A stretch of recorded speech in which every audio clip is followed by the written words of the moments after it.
Further dental data है।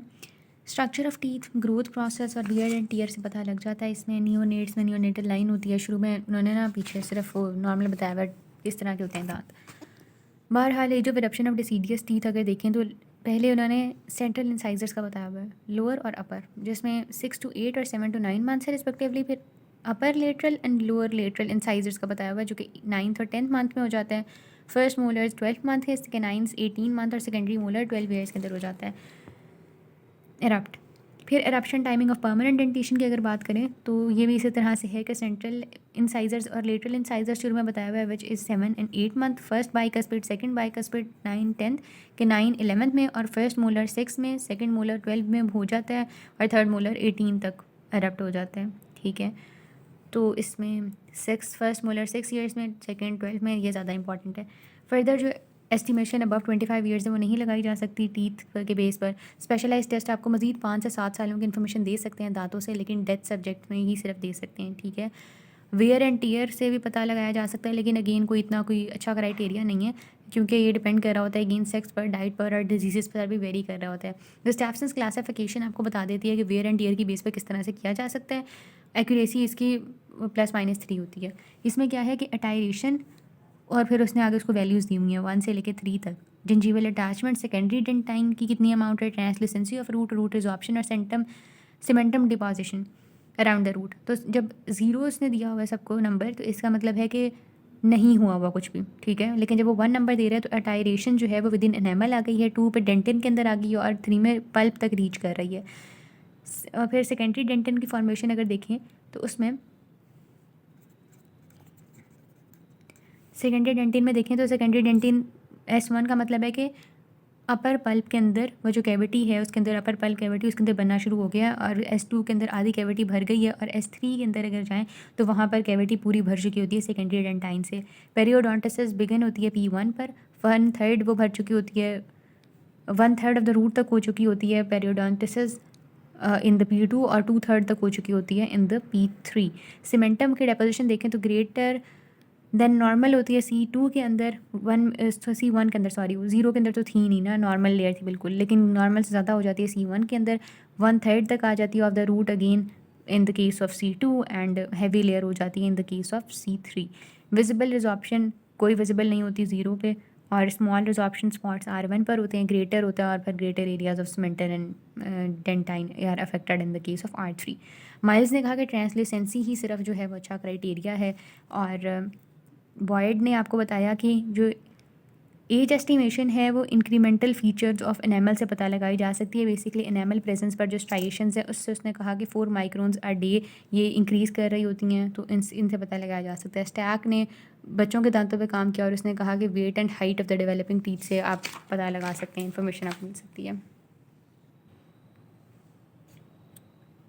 After that teeth bite imprints की बात आ जाती है, जो कि ह्यूमन स्किन से भी अगर वहाँ पर मौजूद हैं तो तब भी उसका पता लगाया जा सकता है। फूड स्टफ पर मौजूद हैं तो वहाँ पर से भी they are important in the cases of physical as well as sexual assault. और लेफ्ट ओवर फूड से भी पता लगाया जा सकता है, उससे फिर फोटोग्राफ्स ली जा सकती हैं, और कास्ट वाले जो मॉडल्स वगैरह हैं बेसिकली बाइट के वो तैयार किए जा सकते हैं। Dental fillings are of great importance, x-rays वगैरह उनके निकाल लिए जाते हैं और डेंटल सर्जन रिकॉग्नाइज़ कर सकता है अपने काम को। एक्सरेज और फोटोग्राफ्स रखी भी होती हैं लोगों ने, डेंटल सर्जन ने फॉर द रिकॉर्ड, और उससे फिर आइडेंटिफिकेशन की जा सकती है। टीथ बेसिकली फायर और डिकम्पोजिशन को विथस्टैंड कर जाते हैं, और अब अक्सर जो एक्सीडेंट वगैरह होते हैं रोड, रेलवे, एयर, तो इसमें इसकी इंपॉर्टेंस बढ़ती है टीथ डेंटल डेटा की। और सारे जो अनआइडेंटिफाइड रिमीन्स वगैरह होते हैं उसमें again dental data is important है। इसमें इनिशियल एग्जामिनेशन होता है एट द लोकस और सब्सिक्वेंट एग्जामिनेशन होता है लेबॉर्ट्री के अंदर। इनिशियल एग्जामिनेशन में आपको जहाँ पर भी सारे रिमीन्स मिले हैं उस एरिया को पार्ट्स में डिवाइड कर दिया जाता है और उसकी पार्ट्स की नंबरिंग कर दी जाती है, और फिर आपने क्या करना होता है कि स्पेसिफिक पोर्शन की चीज़ों को स्पेसिफिक टैग लगा देना होता है। लेट्स से इस पूरी किताब पर मिले हैं ना, तो आपने इसको इस तरह कर दिया कि ये पेज के इस तरफ से मिले हैं, ये पेज के इस तरफ से मिले हैं, और ये वाली जो सारी चीज़ें थी उनको टैग लगा दिया, या मैं कहूँ इतने पोर्शन से जो मिला है उसको मैंने टैग लगा दिया ताकि पता लगे कि अच्छा यहाँ पर फिलिंग, मतलब जो भी चीज़ें मिल रही हैं वो उनका आपस में रिलेशन होगा जो आपस में करीब पाई जा रही हैं। तो ये वाली सारी बात यहाँ पर लिखी हुई है। कंटेनर्स में फिर आपने रख देना और टैग लगा देना उसको, ठीक है। और plot and site of recovery show हो जाएगी उससे, और फर्दर डायग्राम्स भी प्रिपेयर की जा सकती हैं उस पूरे प्लॉट की, और फोटोग्राफ्स भी ली जा सकती हैं। लेबॉर्ट्री एग्जामिनेशन, फिजिकल एग्जामिनेशन है, रेडियोग्राफ्स की मदद ली जाती है, डेंटल कैविटीज़ और फिलिंग्स की इन्फॉर्मेशन इंपॉर्टेंट होती है। फ्रेगमेंट्स जो होते हैं एट टाइम्स ह्यूमन रिमेन से हम निकाल के उनको अच्छी तरह से एनालाइज कर लेते हैं और फिर एजेंसीज़ वगैरह के ज़रिए को रिलेट किया जाता है उस इन्फॉर्मेशन के साथ जो कि ऑलरेडी हमारे पास रिक्वायर्ड्स में मौजूद है। सेक्स की डिटर्मिनेशन या तो फीमेल है मेल है, अगर इन दोनों के दरमियान इंटरमीडिएट सिचुएशन है तो वो इंटरसेक्स में जाती है।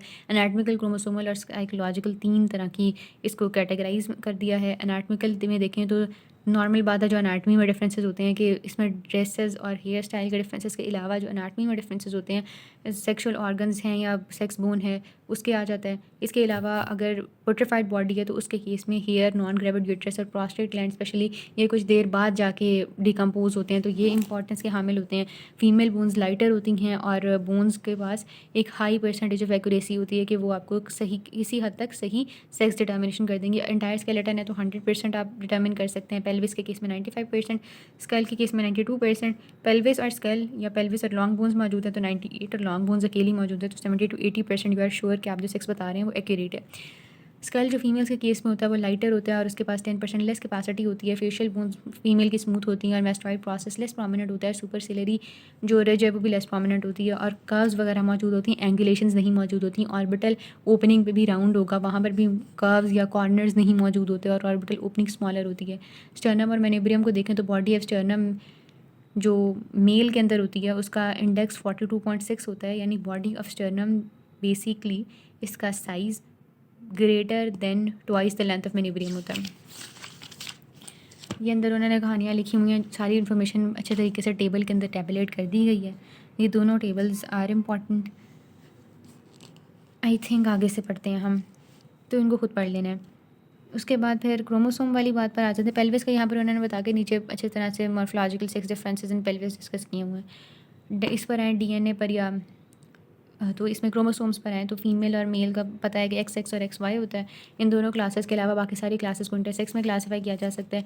Davidson body drum stick shape डीकंडेंसेशन होती है जो कि मौजूद होती है फीमेल के WBCs या ल्यूकोसाइट्स के अंदर, और बार बॉडी जो होती है वो न्यूक्लियर मेम्ब्रेन के करीब मौजूद होती हैं in the epithelial cell of females, जैसे बकल म्यूकोजा का सेल हो गया। और ये जो दोनों होती हैं बॉडीज़, इधर डेविडसन बॉडी है बार बॉडी है, तो ये स्टेन ज़्यादा डीपली करी होती हैं than that of the nuclear material. ये उन्होंने बॉडीज शो कर दी हैं। ये टेबल के अंदर again different combination of 6 chromosomes बताए हुए हैं। साइकोलॉजिकल असेसमेंट कर लेनी है कि सेक्शुअल बिहेवियर जो है वो क्या है उस पर्सन का, जिसके अंदर फिर अगेन परवर्गियंस या वो चीज़ें आ जाती हैं। ट्रांसवेस्टाइट और ट्रांससेक्सुअल का यहाँ जिक्र किया हुआ है। ट्रांसवेस्टाइट वो होता है जो कि ऑपोजिट सेक्स की तरह से क्रॉस ड्रेसर्स बेसिकली, और transsexual wish to identify as the opposite sex और डिसरिगार्डिंग कि उसका एक्चुअल एनाटॉमिकल सेक्स क्या है।